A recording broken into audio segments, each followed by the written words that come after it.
Queridos, que benção estar aqui com todos vocês. Esses últimos dias a gente estava fora, Taubaté, Jambeiro, tem sido uma benção. Creio que o pastor já tenha falado para vocês aqui.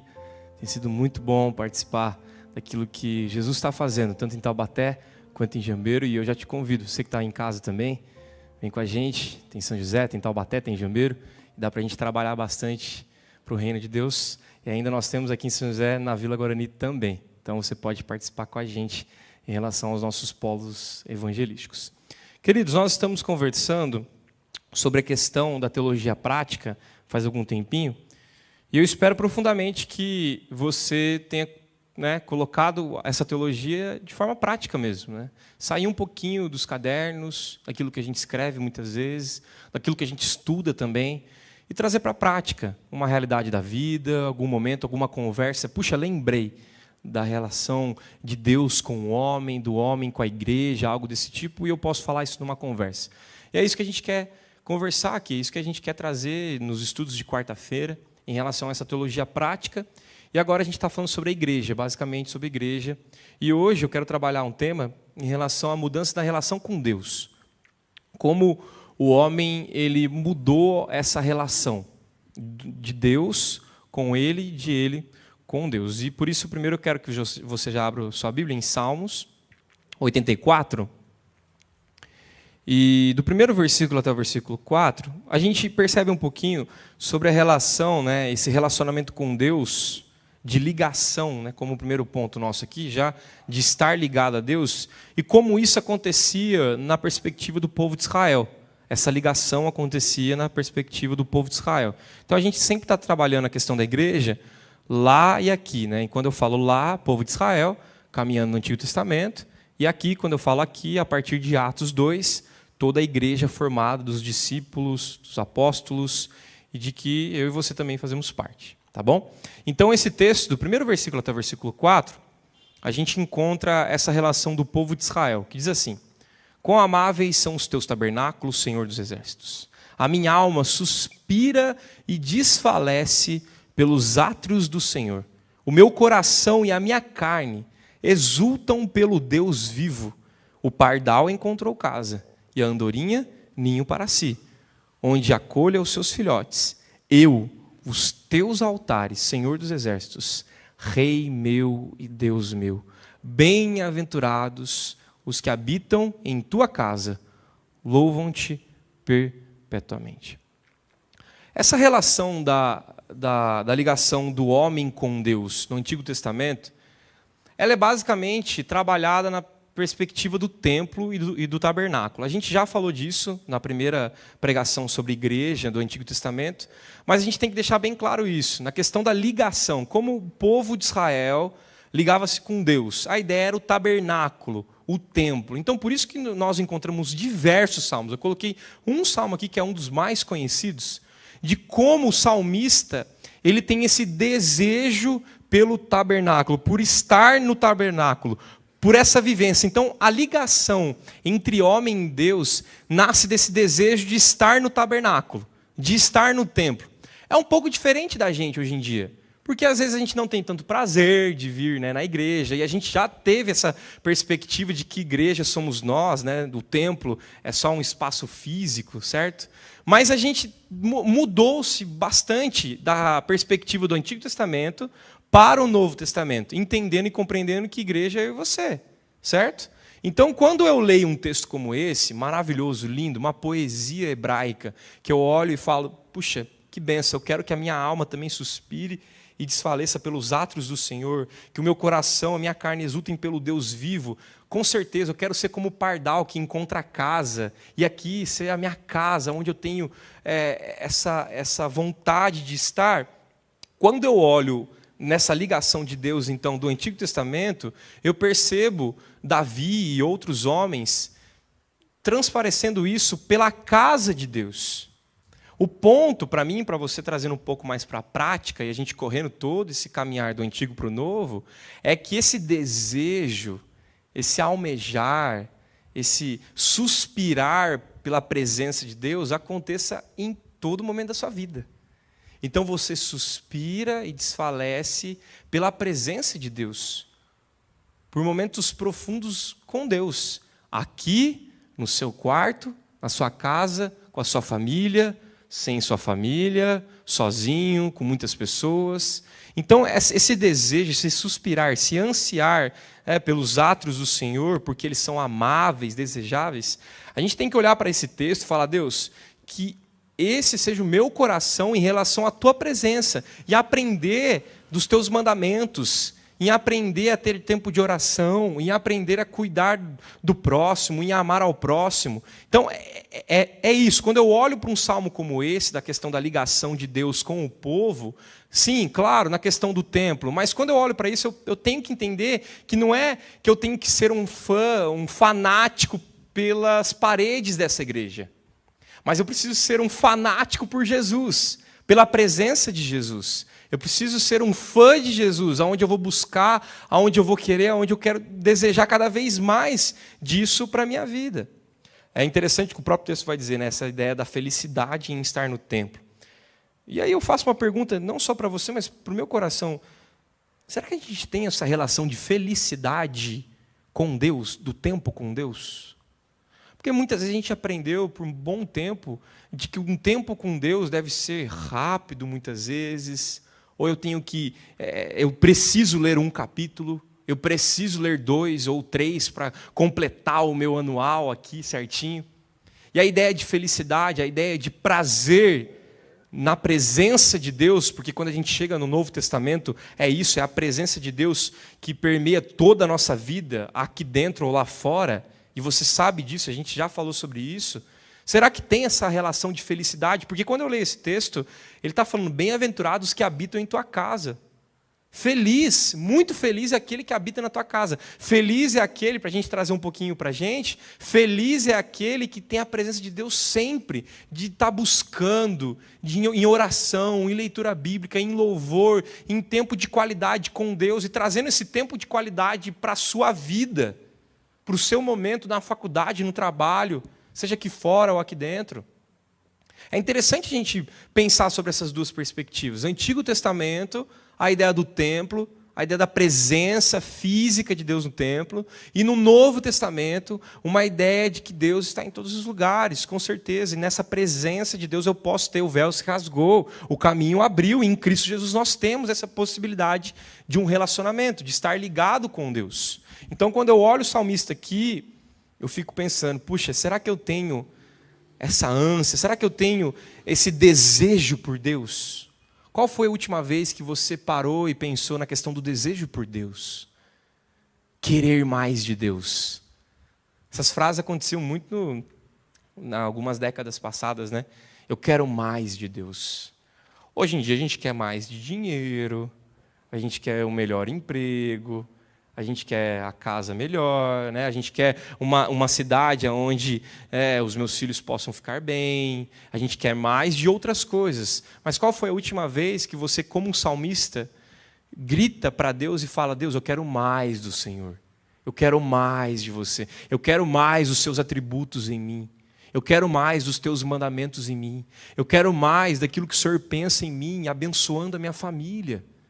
A gente perdeu um pouquinho dessa ideia do salmista, do desejo, da vontade, do querer mais de Deus.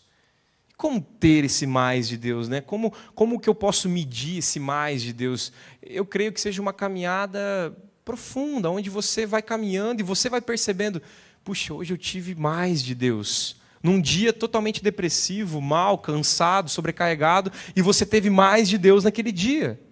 E você percebeu isso. Você foi abençoado, mesmo passando num dia totalmente difícil, muito difícil, no final você fala, puxa, eu fui abençoado por Deus. Eu sou como o pardal que encontrei o ninho, a casa, os atos do Senhor. Eu acho linda essa leitura, né, do salmista, o pardal encontra a casa.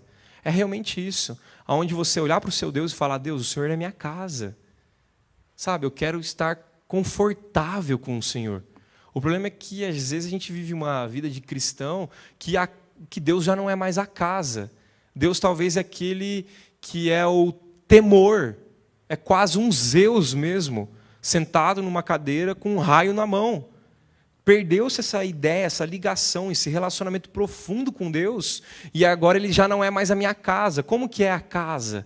A casa é confortável, é gostoso.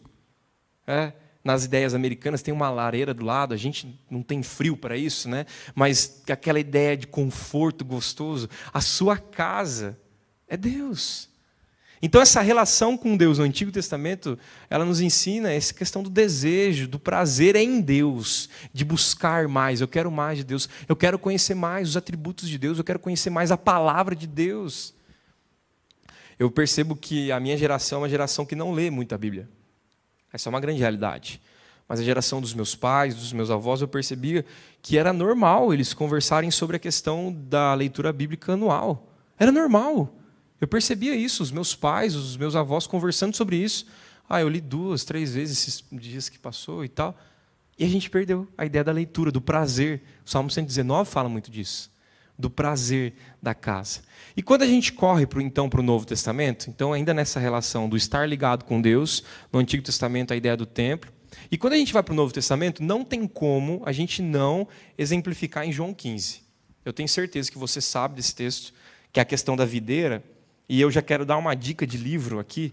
Se você tiver possibilidade de comprar, compre esse livro que chama A Treliça e a Videira. É um livro fantástico que fala sobre a questão do discipulado de Jesus e entendendo esse crescimento espiritual. Muito bom, anote esse livro, A Treliça e a Videira. Eu sei que vai ser bênção para você. Então, João 15, do primeiro versículo até o versículo 8, a gente entende a perspectiva do Novo Testamento. Olha que interessante. O texto diz assim: Eu sou a videira verdadeira, o meu pai é o agricultor. Todo ramo que estando em mim não der fruto, ele o corta. E todo que dá fruto, limpa, para que produza mais fruto ainda. Vós já estáis limpos pela palavra que vos tenho falado. Permanecei em mim, e eu permanecerei em vós. Como não pode o ramo produzir fruto de si mesmo, se não permanecer na videira, assim nem vós o podeis dar, se não permanecerdes em mim. Eu sou a videira, vós os ramos. Quem permanece em mim e eu nele, esse dá muito fruto. Porque sem mim nada podeis fazer. Se alguém não permanecer em mim, será lançado fora à semelhança do ramo, e secará, e o apanham, lançam no fogo e o queimam. Versículo 7. Se permanecerdes em mim, e as minhas palavras permanecerem em vós, pedireis o que quiserdes, e vos será feito. Nisto é glorificado meu Pai, em que deis muito fruto, e assim vos tornareis meus discípulos. A perspectiva do Novo Testamento, eu acho muito legal porque é uma questão muito orgânica. Quando você olha, por exemplo, de videira, quem é que gosta de plantar, de mexer com flores? Eu sei que é a família que ama, né? Mas é muito legal, é interessante essa ideia do cultivo, das plantas, de um vasinho de flor, da pequena e tal. Então, quando você encontra Cristo, ele pega essa perspectiva dos salmistas, do desejo, da questão do templo, da presença de Deus. Ele pega essa perspectiva e Jesus traz uma nova aliança nele. E essa nova aliança, esse novo povo, ele é evidenciado na questão da videira. Então, eu não conheço tanto videira, mesmo eu sendo de roça, eu não lembro muito bem. A videira é aquela lá que vai pela treliça mesmo, né? Eu lembro mais ou menos, mas eu não lembro muito bem. Mas eu tenho certeza que você lembra e já foi, talvez até num sítio de videiras. A ideia, a perspectiva aqui, quando eu encontro em Jesus, é que tem muito a ver com Cristo sendo aquele que dá o poder, né, que tem o ramo, ali nós somos os ramos e Cristo é a videira, e o Pai como agricultor. E quando eu olho o Pai como agricultor, eu percebo que nele há a limpeza, a purificação. Isso quer dizer que quando eu chego no Novo Testamento, a ideia da limpeza, da purificação, vai doer na gente. Fazer parte de uma igreja, fazer parte da videira, quer dizer que ele vai podar, quer dizer que ele vai te moer muitas vezes, ele vai limpar, ele vai tirar uns galinhos secos que estão em volta. É bem isso. Então é algo orgânico, é Deus trabalhando a partir da igreja, limpando, purificando, fazendo com que essa videira fique cada vez mais frondosa e bonita. Então, a gente passa aqui, se a gente for passar por alguns pontos, primeiro que Cristo, ele é a videira verdadeira, então em Cristo há vida. O texto deixa bem claro isso. Vocês estão em mim, têm vida. Se não estão, estão em morte. Então, estar em Cristo é ter vida. Não há nada fora dele. Então, essa questão mais de vida de orgânico, né? O pai é aquele que é o agricultor. Então, o agricultor, o pai, ele vai limpar, ele vai purificar a sua vida, ele vai trazendo essa limpeza, poda, ajustes, amarração para crescer e tal. Os discípulos, que somos nós, né? Nós somos os ramos. A nossa vida só acontece quando a gente está ligado na videira. A gente perde um pouquinho disso. A gente acha que a gente está mandando vida para tudo quanto é lado, só que se a gente está longe da videira, que é Cristo. A gente está falando o que Cristo não fala. A gente está fazendo o que Cristo não faz. A gente está totalmente fora da perspectiva de Cristo e a gente quer continuar dando frutos. É interessante. Pregação, evangelho, leitura bíblica, oração, é para que eu e você sejamos ramos bonitos, lindos, frondosos, abençoando pessoas. O próprio texto vai dizer por que a gente dá muito fruto, né? Para a glória de Deus, glorificar ao Pai, ao agricultor. Eu gosto muito desse exemplo da videira. Mas tem também a questão da condenação nesse texto, né? A ideia do fogo, né? Então, fora de Cristo não há crescimento, não há vida, então não serve. Para que serve? A palha serve muito bem para começar um fogo. Vocês já viram muito bem isso, né? Começa um fogo rapidamente. Não serve para nada. Então, o poder, e é interessante, que quando nós estamos em Cristo, o próprio texto vai dizer, nós temos um poder nos pedidos. Eu fico imaginando, né? Se nós estamos na videira, nós fazemos parte dessa videira. Então, separar a ideia de ramo e videira é um pouco de... não dá. Aonde começa a videira? Onde que é o tronco? Onde começa os ramos? É um pouco difícil. A ideia é basicamente essa. É onde a pessoa olha para você e fala assim, onde começa Cristo? Onde começa Paulo aqui? Marcelo, Dilma? Não estou conseguindo diferenciar onde que começa. É isso. Quando você olha para a videira, quando você olha o tronco, você não consegue diferenciar muito bem os ramos do tronco. Puxa, esse ramo está tão grande... Estou percebendo que ele está quase já no tronco, ele já está... A ideia é que o mundo olhe para a gente e fale exatamente isso. Você faz parte da videira. Então, Cristo vive em você. Já não é mais a gente que vive em nós. Então, essa videira ela é frondosa porque Cristo vive em nós. E o próprio texto vai dizer que quando isso acontece, a gente permanece nele e ele em nós, vocês podem pedir-lhes qualquer coisa que vos será feito. Por quê? Porque eu faço parte da videira. Eu faço parte do corpo de Cristo. E quando eu faço parte do corpo de Cristo, eu vou pedir morte? Eu vou pedir ódio? Eu vou pedir vingança? Não. Eu vou pedir o que Cristo pede. Então, quando a gente chega na questão da igreja, no Novo Testamento, essa ideia da videira, ela tem que estar bem dentro do nosso coração. Enraizado. Realmente, tendo essa perspectiva de que é algo orgânico, que vai doer, mas em alguns momentos, e é necessário que doa também, que você cresça em Cristo. É necessário também que as pessoas olhem e vejam a videira e não consigam identificar mais quem é o Diego, quem é Cristo, porque eles já são um, já é Cristo vivendo em mim, já não sou eu mais quem vive. Então essa ideia da videira florescendo, né, e o próprio texto vai dizer no final... No versículo 8, diz assim, né? Nisto é glorificado o meu Pai, em que deis muito fruto, e assim vos tornareis meus discípulos. Olha mais uma marca do discipulado. Dá fruto. Tem crente que não dá fruto faz uns 20 anos. Sabia disso? O que está acontecendo? Precisa de poda. Então você que está ouvindo aqui, ou em casa, olha essa palavra como uma poda na sua vida. Puxa, eu preciso ajustar tal coisa. Não está tendo crescimento. Eu preciso estar mais de mim do que de Cristo em mim. Então as pessoas olham para mim e veem mais o ramo bonito, cheio de flores, das coisas que eu gosto. Oração está longe, vida com Deus, devocional, leitura bíblica, amor ao próximo. Não, Diego, mas eu gosto tanto disso. Puxa, no Evangelho já não tem mais o eu gosto. Eu vivo o que Cristo gosta. E é por Ele que eu vivo. Então é interessante essa perspectiva e traz muita ideia de glorificar o Pai. Então você dá fruto não porque você é muito frondosa, a gente olha, puxa, que bênção de meninas, puxa, que bênção de diácono, de presbítero. Sim, bênção, bênção, mas é para mostrar uma grande árvore que o dono é quem? Cristo. Então a igreja ela sempre vai refletir o seu dono. Se a igreja presbiteriana do Jardim Augusto estiver refletindo Carlos César, Conselho, Diego, Taubaté, Jambeiros, estiver refletindo pessoas, a gente não está na videira, porque a videira é Cristo. Esse púlpito sempre tem que refletir e tem que falar de Cristo. A nossa igreja sempre tem que refletir e falar de Cristo. A tua vida em casa, na família, no emprego, fora, na faculdade, tem que refletir Cristo, porque você faz parte de uma videira verdadeira.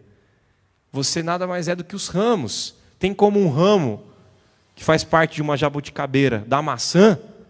Não vai dar. Só se tiver um enxerto lá. Mas não vai dar. Naturalmente não vai dar certo. Você é a igreja de Cristo. Se comporte e mostre o seu ramo, que vem de uma videira, de um tronco, que é de Jesus. Então, às vezes, a gente perde um pouquinho dessa ideia e assim a gente fica vivendo. Aí, ora a gente é jabuticaba, ora a gente é maçã, ora a gente vai passando para um lado, ora a gente começa a dar os frutos nossos só, ora a gente começa só a mostrar as coisas nossas. E, tem em nome de Jesus essa mudança, como uma poda. Deus, o que eu preciso mudar? Quais são os ramos que estão podres já no meu coração por causa do pecado? Corta, Senhor, rebenta. Nem que eu fique pequenininho perto do Senhor, mas que eu comece de novo. Nem que seja uma mudinha. Que bênção ser uma muda no reino dos céus, do que ser um galho grande, seco, no fogo. Muito melhor a gente começar de novo, olhar e falar, Deus, estou arrependido, me ajuda a ser uma mudinha por Jesus. Tá certo? E aí a gente continua, né, entendendo um pouquinho dessa questão da ligação de Deus antigo e novo. Depois a gente entender isso, logo, né, nós estamos na videira, né? Então a gente se torna então a habitação de Deus. Esse é o nosso segundo ponto, e eu quero que você abra em 1 Coríntios, no capítulo 6, no versículo 15 a 20, traz essa ideia. Da questão da habitação de Deus. Então eu entendo, faço parte da árvore da vida de Deus, de Cristo, e agora eu sou a habitação de Deus. Deus habita em mim. 1 Coríntios 6, versículo 15 a 20 diz assim: Não sabeis que os vossos corpos são membros de Cristo? E eu, porventura, tomaria os membros de Cristo e os faria membros de meretriz? Absolutamente não. Ou não sabeis que o homem que se une à prostituta forma um só corpo com ela? Porque, como se diz, serão os dois uma só carne. Mas aquele que se une ao Senhor é um espírito com Ele. 18. Fugir da impureza. Qualquer outro pecado que uma pessoa cometer é fora do corpo, mas aquele que pratica a imoralidade peca contra o próprio corpo.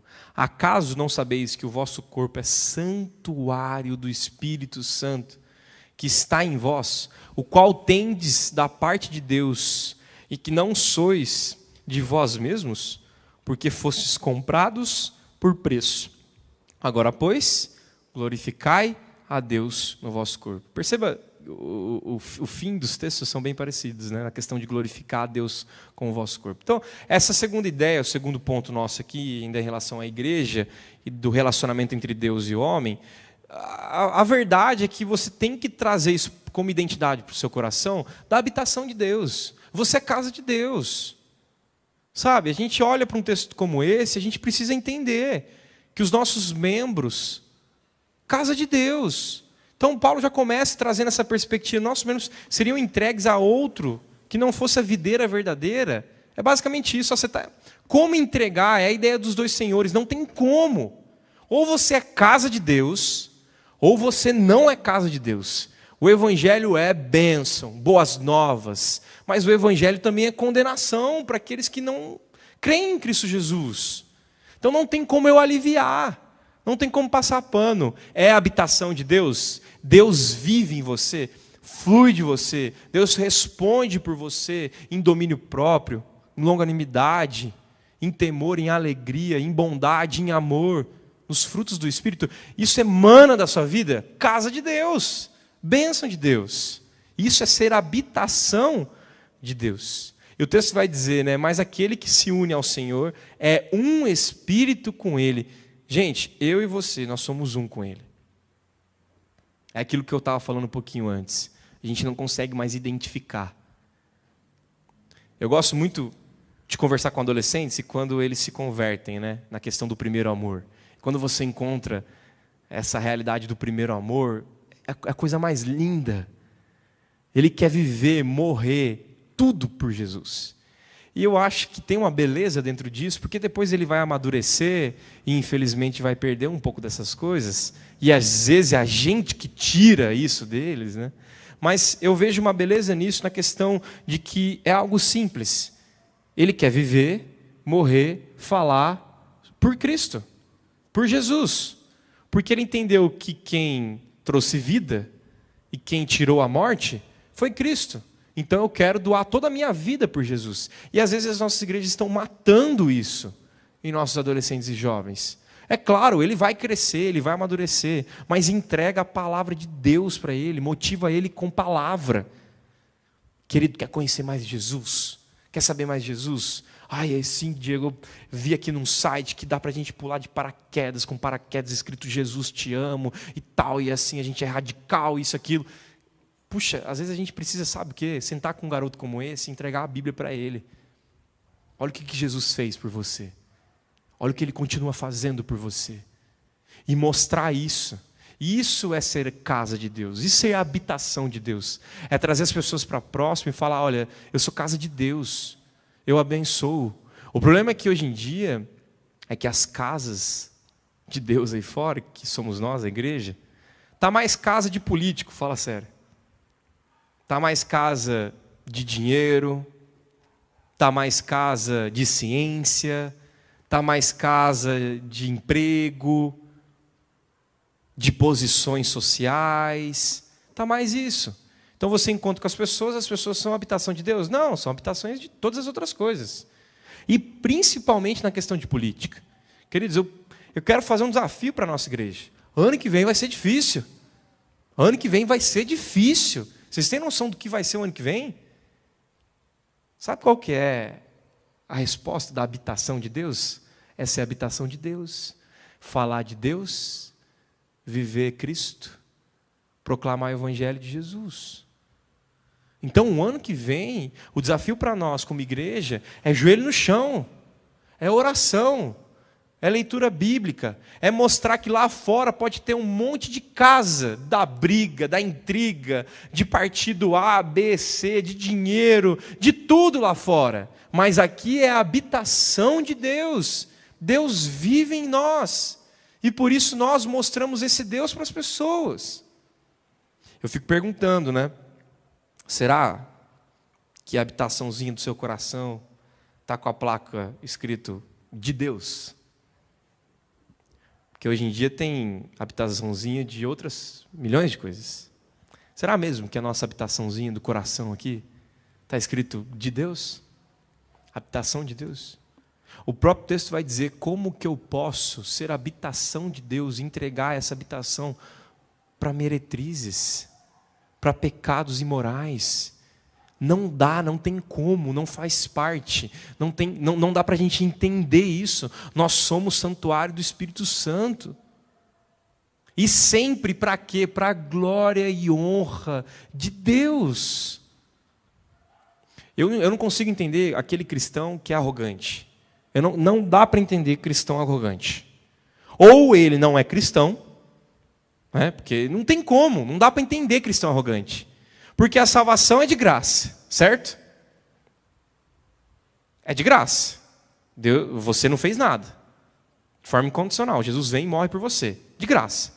Você é abençoado por queridos irmãos de todos os tipos. De graça também.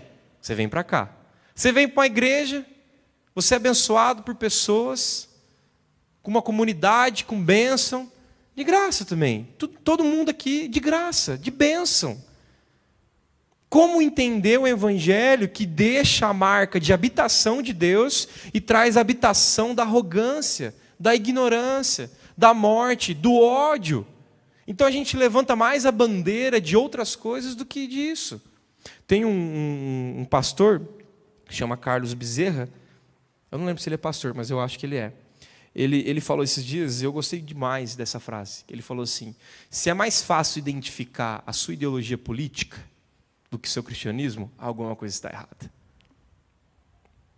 As pessoas precisam identificar de primeira o seu Cristo, não a sua ideologia política. Essa é a grande verdade. Quando a igreja entender isso, nós levantaremos poderosos como a habitação de Deus. Aí você olha para as pessoas, está escrachado as ideologias políticas das pessoas. Cadê Jesus? Cadê a vida no Evangelho? Cadê a habitação de Deus? Cadê esse texto bíblico que fala com a gente? Nós somos casa, nós somos santuários.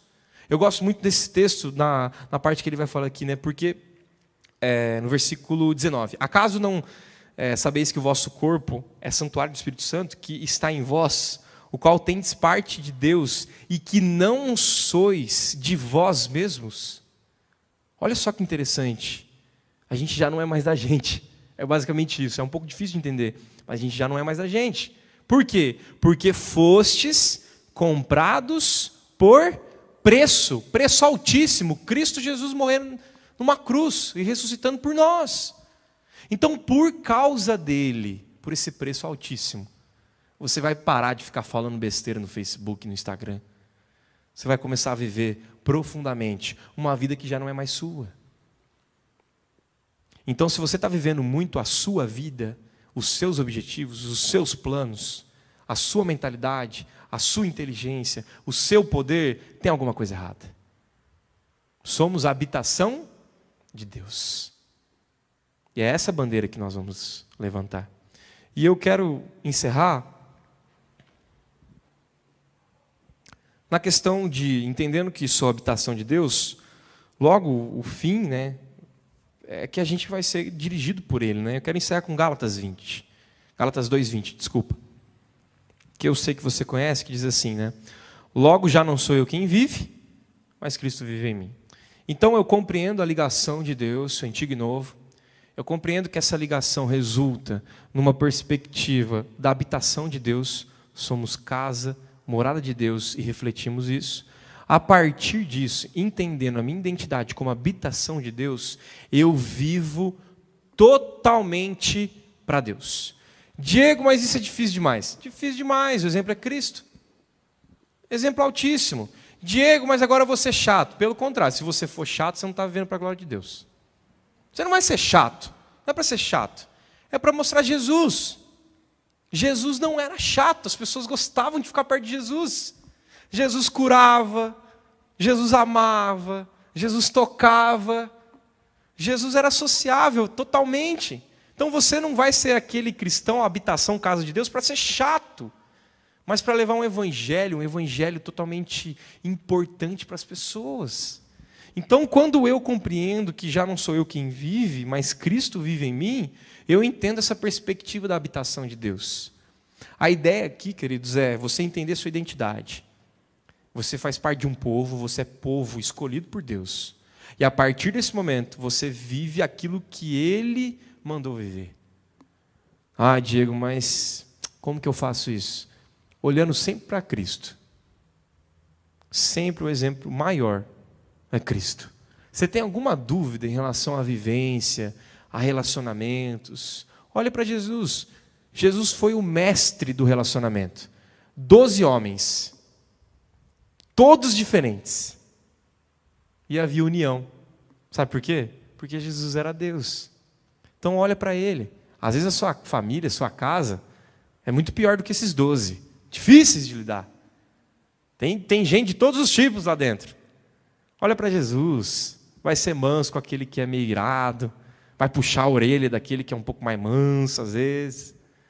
Jesus é o nosso exemplo. E por causa disso nós vivemos nele. Então, eu quero encerrar com esse tempo, né? Com esse tema. Será que Cristo realmente é aquele que conduz a nossa vida como guia? É realmente olhar para as nossas vidas e ver, tá, eu sou casa de Deus. Como que está essa casa? Como está essa ligação com Deus? Algumas coisas eu preciso ajustar. Hebreus 4:16 diz assim, né? Acheguemo-nos, portanto, confiadamente junto ao trono da graça. Olha, eu espero que a gente viva uma igreja que chegue com confiança ao trono da graça, porque sabe que é a habitação de Deus, porque sabe que está ligada com Deus. Tem uma música do Estênio Márcios que eu gosto muito, que ele canta, chama Sonho, se você tiver a possibilidade de ouvi-lo, ela é muito bonita. No final, ele conta a história de que num dia ele sonhou que tinha morrido, e ele começa a contar como que foi essa morte, a chegada dele no céu. E quando ele chega no céu, o anjo olha e fala assim, puxa, é assim que você viveu? É interessante, é assim que você viveu? E aí ele conta, né, nessa música que ele fala assim, não, mas olha no final, o rei escreveu perdoado. O rei escreveu perdoado. O rei escreveu para você, para mim, habitação, casa de Deus. Escreveu em tinta vermelha, tinha esquecido desse detalhe. Escreveu em tinta vermelha, perdoado. Não viva uma vida longe disso. Se você é perdoado, como que você vive uma vida de culpado? Você é perdoado em Cristo Jesus. Vivamos nessa confiança no trono da graça. Não há mais separação. O Novo Testamento, a nova aliança em Cristo Jesus, trouxe essa realidade, essa verdade para as nossas vidas. A pergunta é, vivemos assim? Vivemos como casa de Deus? Vivemos como habitação de Deus? Ou vivemos como várias habitações? Não a de Deus. Vamos orar? Ó Deus, obrigado, Pai, por esse tempo e que a gente possa aprender mais sobre isso, a questão da igreja, a questão dessa realidade, dessa identidade como povo do Senhor, ó Pai. Deus, que nada nesse mundo possa trazer mais desejo do que ser casa de Deus, Pai. Abençoando pessoas, tocando em pessoas, amando pessoas, ó Pai. Tirando essas impurezas, como o próprio texto disse, ó Pai. Nós não queremos ser de outros senhores, ó Pai, mas sim de Ti, Pai. Que hoje possamos levantar confiando na Tua promessa, confiando no Teu poder. Que tudo isso é para a Tua honra, para a Tua glória, Deus. Nos dê ajuda, ó Pai. Socorre-nos, Senhor. Pedimos, clamamos por isso, ó Pai. Pedimos também, ó Pai, pelo ano que vem. Clamamos, ó Pai, para que nessa guerra política, que o Teu nome seja levantado sobre todos os nomes. O nome de Cristo Jesus, vivo entre nós, ó Pai. Clamamos por isso. Toca a nossa vida, Senhor. Muda a nossa igreja, o nosso coração. E que possamos ter essa relação com o Senhor de desejo, de profundidade, ó Pai, almejando cada vez mais, resultando nessa habitação de Deus que é perfeita, que é imaculada por causa do Teu sangue sobre nós. E que possamos viver assim, dirigidos pelo Teu nome. E que a graça de Cristo Jesus, o amor de Deus, nosso Pai, e o consolo do Espírito Santo seja sobre cada um presente, hoje para tudo sempre, Igreja de Deus. Amém.